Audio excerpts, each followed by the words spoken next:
में अलग अलग रिकॉग्निशन लेने के लिए मैं फिर से आप सबको बहुत बहुत बधाई देना चाहूंगा। आज बहुत सारे लोग स्टेज पे आ रहे थे और एक चीज मैंने महसूस किया कि आज स्टेज पे जितने भी लोग आ रहे थे वो सब के सब एक गरीब परिवार के लोग थे, मिडिल क्लास के लोग थे। ये वो लोग थे जिनको जीवन में मेहनत करने के बावजूद भी आगे बढ़ने का मौका नहीं मिल पाया, जिन्होंने अपनी लाइफ में मेहनत तो किया लेकिन मेहनत करने के बाद भी उनके जीवन में खासी तरक्की नहीं हो पाई। अब आप सब लोग ये बात सोच रहे होंगे, ये बात आप लोगों के ध्यान में चल रही होगी, ऐसा क्यों आया? देखिए एक चीज मैं बताऊं, इस हॉल में जितने भी लोग बैठे हैं अपने परिवार को चलाने के लिए एसलीपीएस ना सही इससे पहले भी कोई ना कोई काम आप लोग जरूर कर रहे होंगे। कोई किसानी करता होगा, कोई दुकानदारी करता होगा, कोई किसी के यहाँ नौकरी करता होगा, कोई सरकारी नौकरी में होगा, कोई ट्यूशन पढ़ाता हो, कोई ना कोई काम हम सब अपने जीवन में जरूर कर रहे हैं ताकि हमारा परिवार चल सके। और दूसरी बात, आप जो भी काम कर रहे हैं उस काम को करने में मेहनत तो जरूर होती है, बिना मेहनत का कोई काम नहीं होता। कई लोग इस मेहनत को ये समझते हैं कि मैं बहुत ज्यादा एक्स्ट्रा मेहनत कर रहा हूं, ऐसा बिल्कुल भी नहीं। इस धरती पे परमात्मा कोई भी चीजें आसानी से नहीं देता। अगर एक मां को भी संतान का सुख लेना है तो उस मां को 9 महीने उस संतान को अपने पेट में रख के वो कष्ट झेलने पड़ते हैं, उनका पालन पोषण करना पड़ता है, तब वो मां एक पवित्र शब्द मां सुनने के लायक होती है। इस धरती के ऊपर भी जब एक किसान मेहनत करता है, हल चलाता है, बीज डालता है, सींचता है, खाद डालता है, तब जाके ये धरती हमें अनाज देती है, जिस अनाज को खाने के बाद हम लोग अपने पेट का पालन पोषण करते हैं। इस नेचर ने हम सबको बहुत कुछ दिया है, इस नेचर ने फल दिए हैं, लेकिन उस फल के एक निवाला खाने के लिए आपको मेहनत करना पड़ेगा, उस पेड़ तक जाना पड़ेगा, उस पौधे तक जाना पड़ेगा, मेहनत करके तोड़ के अपने घर में लाना पड़ेगा, तभी आप उसका सुख ले सकते हैं। इसका मतलब प्रकृति ने हमारी लाइफ में जब इस धरती पे पैदा हुए तो संघर्ष, स्ट्रगल और काम नाम का शब्द हमारे अंदर डाला कि हम जीवन में कुछ भी प्राप्त करेंगे उसके लिए हमें कीमत चुकानी पड़ेगी, इसके लिए हमें मेहनत करनी पड़ेगी। और ये वजह है कि जब से इंसान इस धरती पे आया है तब से इंसान मेहनत कर रहा है। लेकिन एक डिफरेंस आता है, कुछ लोग मेहनत करते हैं और उनकी लाइफ बहुत लग्जरियस हो जाती है, और कुछ लोग पिछले 3 पीढ़ियों से मेहनत कर रहे हैं फिर भी उनकी जिंदगी में कष्ट, समस्या, प्रॉब्लम, दिक्कत, ये सब तमाम चीजें भरी हुई है। क्यों? इसका कारण क्यों ऐसा होता है? किसी देश के अंदर एक अंबानी का बेटा जब शादी करता है तो 5,000 करोड़ रुपए खर्च कर देता है सिर्फ अपने शादी में।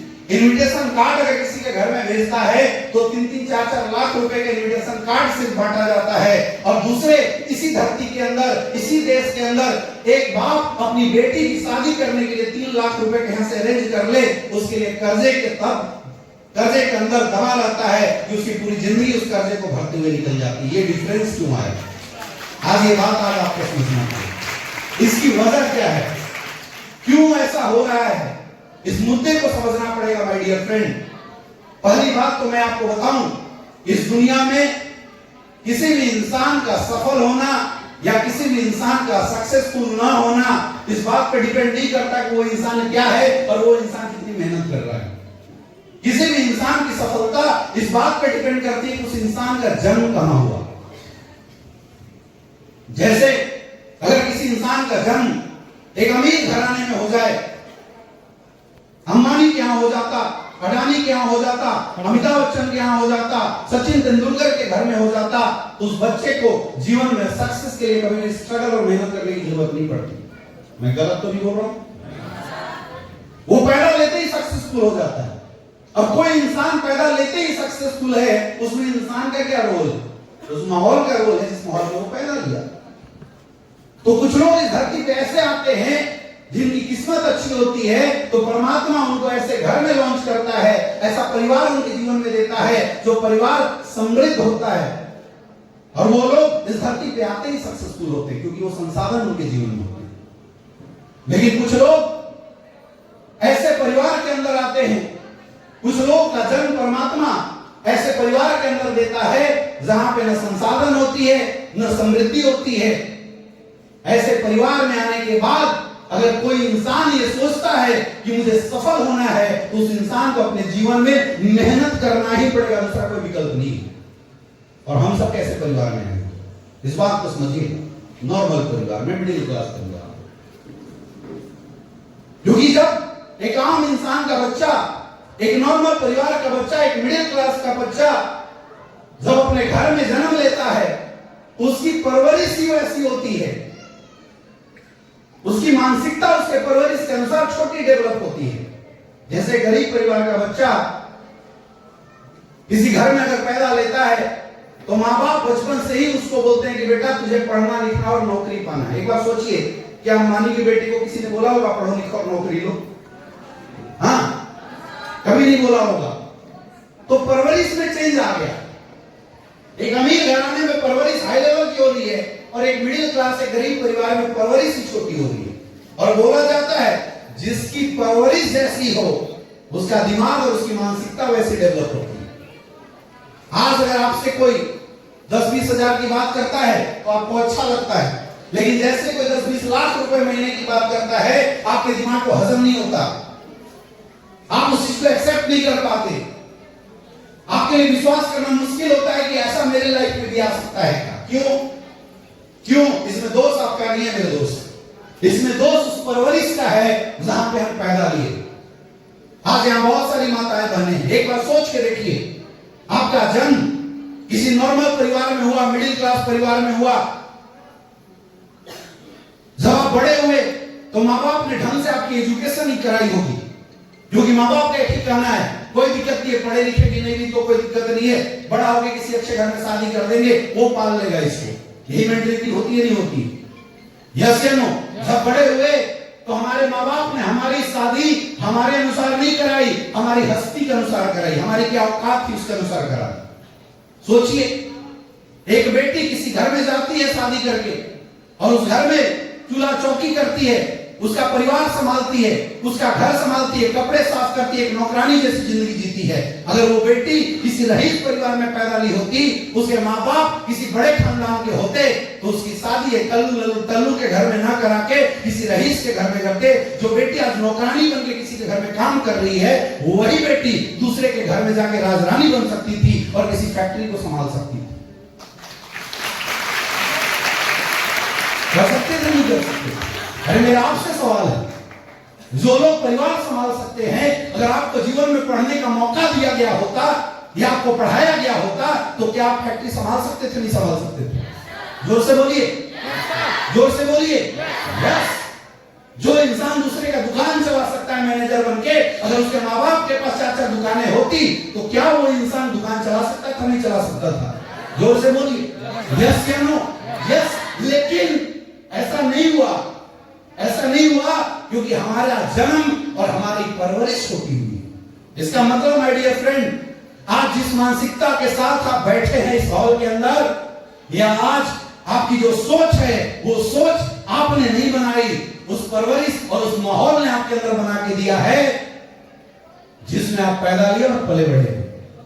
आपने हाथी देखा होगा, एक हाथी को महावत पतली सी जंजीर में बांध के रखता है, रस्सी में बांध के रखता है, छोटे से खुट्टे में बांध के रखता है, जबकि उस हाथी के अंदर इतनी ताकत होती है कि वो हाथी चाहे तो एक चोट में ये बड़े बड़े पिलर गिरा सकती है, बड़े बड़े वृक्ष को उखाड़ के फेंक सकता है वो हाथी, लेकिन फिर भी जंजीर में बंधा है। क्यों?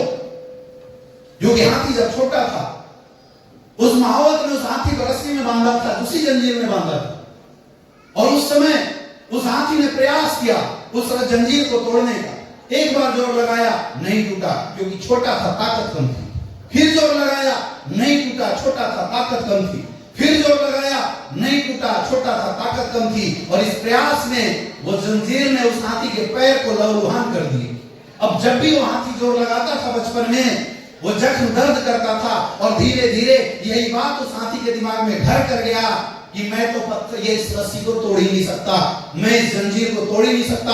और ये वजह होती है मेरे दोस्त कि बड़ा होने के बाद वही हाथी अदम्य शक्तियों का पुंज होता है, अदम्य शक्तिशाली होता है, लेकिन फिर भी वो हाथी उस उसी रस्सी में बंधे रहना अपने आप को स्वीकार कर लेता है, क्योंकि वो ताकत ही नहीं लगाता, वो जोर ही नहीं लगाता। सोच के बताइए, आखिर हाथी को बड़ा होने के बाद बांधा किसने? रस्सी ने या मानसिकता ने? किसने बांधा? रस्सी ने या मानसिकता ने? सोचिए एक बार, और एक सवाल अपने दिल पे हाथ रख के खुद से पूछिए, कहीं हमारी मानसिकता भी उस हाथी जैसी तो नहीं हो गई? क्यों नहीं सोच पा रहे हम बड़ा? क्यों नहीं हम आगे बढ़ने की बात कर पा रहे हैं? क्यों बड़ी बड़ी बातें हमें ऐसा लगता है जैसे दूसरी दुनिया का हो?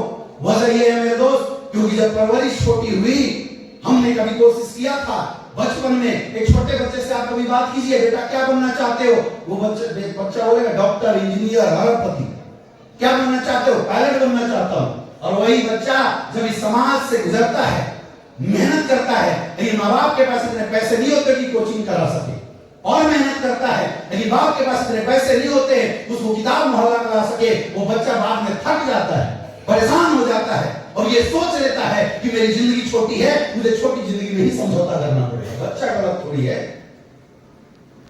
बच्चा गलत नहीं है, वो परिवेश, वो माहौल छोटा है।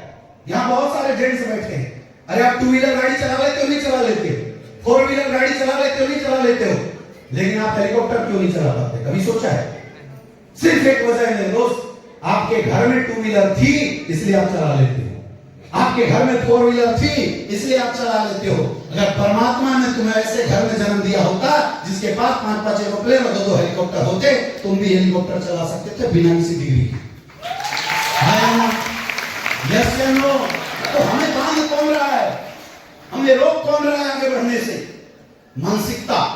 तो सबसे पहले अगर आपको अपने जीवन में बढ़ना है, जीवन में आगे तरक्की करनी है और इस दुनिया की बुलंदियों को छूना है, तो अपनी उस मानसिकता को बदलना पड़ेगा जिस मानसिकता से आप घिरे हुए। ये बात जो आज तक आपके दिमाग में डाला गया है, तू नहीं कर सकता, इस बात को त्यागना पड़ेगा। और एक चीज, एक सवाल अपने आप से पूछना पड़ेगा, मैं क्यों नहीं कर सकता? जिस दिन ये आवाज आपके अंदर से आने लगी मेरे दोस्त, इस दुनिया की कोई ताकत आपको डायमंड बनने से रोक नहीं सकता, ये वादा करता हूं मैं।